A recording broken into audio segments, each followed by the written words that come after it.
வாழ்க வளமுடன். வாழ்க வையகம், வாழ்க வையகம், வாழ்க வளமுடன். இன்று நாம் இறைஞானமும் முழுமை பெறும் என்ற தலைப்பின் கீழ் கருமையம் பற்றிய கேள்வி பதில்களை பார்க்கலாம். பகுதி 1. மதிப்பு வாய்ந்த மனிதனின் சிறப்பு அவனுடைய கருமைய வளம் ஆகும். நாம் செய்யும் செயல்கள் அனைத்தும் பதிவாகும் இடம் கருமையம். பதிவுகளுக்கு ஏற்ப விளைவுகளை தருவது இறைநீதி. உயிரின சரித்திர குறிப்பு பெட்டகம் என்பது கருமையம் ஆகும். உயிரினத்தின் ஒவ்வொரு செயலும் அனுபவமும் காந்த அலையாக சுருக்கப்பட்டு கருமையத்தில் தொகுத்து வைக்கப்படுகிறது. இதுவே மனிதனின் பண்பேற்று குறிப்பு பெட்டகம் ஆகும். உயிரினங்களின் பருவுடலில் தனித்தனி அணுக்களாக ஓடிக்கொண்டே இருப்பது தனித்தனி அணுக்களாக விண்கள் சுழன்று ஓடிக்கொண்டே இருக்கின்றன.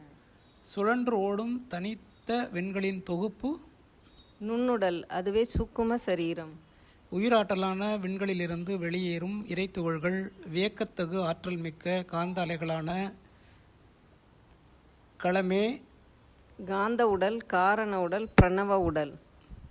மனிதனின் உடலுக்கும் மனதுக்கும் இடையே, மனிதனுக்கும் சமுதாயத்திற்கும் இடையே, மனிதனுக்கும் வான்கோளுக்கும் இடையே, மனிதனுக்கும் அவனுடைய முற்பிறவி பின் பிறவிகளுக்கும் இடையே, மனிதனுக்கும் எல்லாம் வல்ல இறைநிலைக்கும் இடையே பாலம் போல் அமைந்துள்ளது இறைநிலை, உயிர், மனம் என்ற மறைப்பொருட்கள் 3. இறைநிலை, உயிர், மனம் என்ற 3 மறைப்பொருள்களுக்கும் இருப்பிடமான சிறப்பான மறைப்பொருள் எது? கருமையம் ஆகும். எந்த பொருளும் சுழலும் அப்பொருளின் எடை எந்த பொருளும் சுழலும் போது அப்பொருளின் எடை, அழுத்தம், ஆற்றல், இரசாயன குணம் இவற்றிற்கு ஏற்ப அப்பொருளின் மையத்தில் இறுக்கம் அதிகமாகவும் சிறிது சிறிதாக வெளிநோக்கி வரும்பொழுது சிறுக சிறுக அழுத்தம் குறைந்து கொண்டே வருவதாகவும் அமைவது துல்லிய சமதள சீர்மை. எந்த காலத்திலும் எந்த இடத்திலும் எவ்வுயிருக்கும் துல்லிய சமதள சீர்மை நெறி பிறழாது வெளிப்படும்.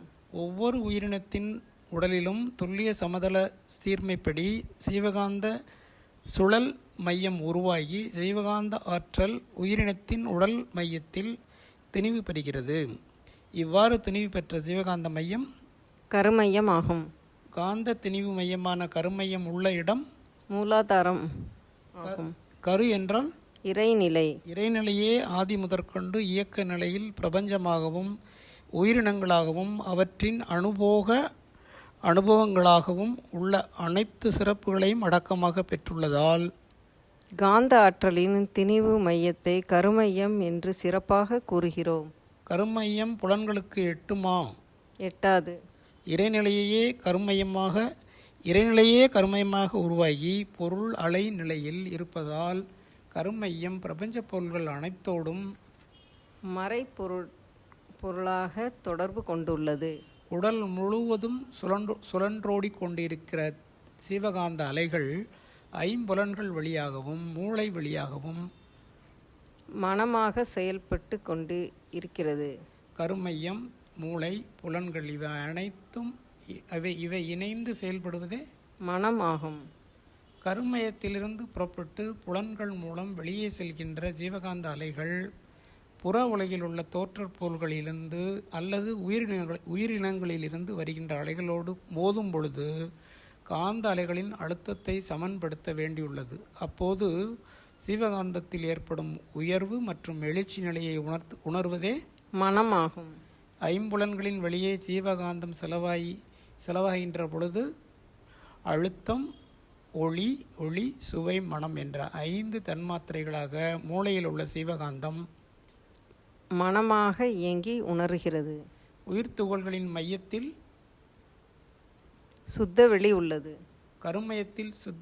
கருமையத்தில் இருப்பாக உள்ளது சுத்தவெளி. இறைநிலையின் பேரறிவு மனித உடலில் சிற்றறிவாக மனமாக இயங்குகிறது. இறைநிலையே காந்த ஆற்றலாக இருப்பதால் இறைநிலையின் தன்மைகளான தன் இருக்க ஆற்றலும் விளக்கும் ஆற்றலும் கருமையத்திலும் உண்டு. கருமையத்தின் 2 வேளைகள் இருக்க ஆற்றலால் ஐம்புலன்களால் பெற்ற அனுபவங்களை சுருக்கி பதிவு செய்கிறது. விளக்கும் ஆற்றலால் பதிவுகளை விரித்து எண்ணங்களாக மலர்த்தி காட்டுகிறது. பசுவின் உருவத்தை பார்க்கும் பொழுது பசு நம் கண்களில் கொசு அளவில் தெரிகிறது. மூளைக்கு போகும் பொழுது புள்ளி அளவில் மாறிவிடுகிறது. மூளை சிற்றறைகளால் அலைகளாக்கப்பட்டு ஜீவகாந்த களத்தில் பதிவாகிறது. ஜீவகாந்த அலையின் மூலம் கருமையத்தில் பதிவாகி விடுகிறது. எந்த மன அலைச்சுழலில் பொருள் அல்லது நிகழ்ச்சி பதிவாகின்றதோ அதே மன அலை சுழல் விரைவில் மனம் இயங்கும் பொழுது அதுவே எண்ணமாக, அதாவது அந்த பொருளை நிகழ்ச்சியை மனம் விரித்து எண்ணமாக விரித்து காட்டுகிறது. கருமையத்தில் காந்த ஆற்றலாக பதிந்துள்ள பதிவுகள் எப்போதும் நிலைத்திருக்கும். ஆயுள் முழுவதும் எண்ணங்களாகவும் செயல்களாகவும் மலர்ந்து இன்ப துன்ப விளைவுகளை அளித்து கொண்டே இருக்கிறது. கருமையத்தில் சேர்ந்த பதிவுகளை வினைப்பதிவுகள் என்கிறோம். பிரபஞ்சத்தில் உள்ள மிக நுண்ணிய அலைகளை கூட உணரக்கூடிய ஆற்றல் நமது மூளைக்கு இருக்கிறது. கருமையத்திற்கு ஓமை கூறுவதென்றால் மின்னியற் கருவியான கணினியை, அதாவது கம்ப்யூட்டரை கூறலாம். அதன் சிப்பு போன்றதே ஜீவனில் உள்ள கருமையம். வாழ்க வளமுடன். நன்றி. வாழ்க வளமுடன். மீண்டும் அடுத்த பதிவில் சந்திக்கலாம்.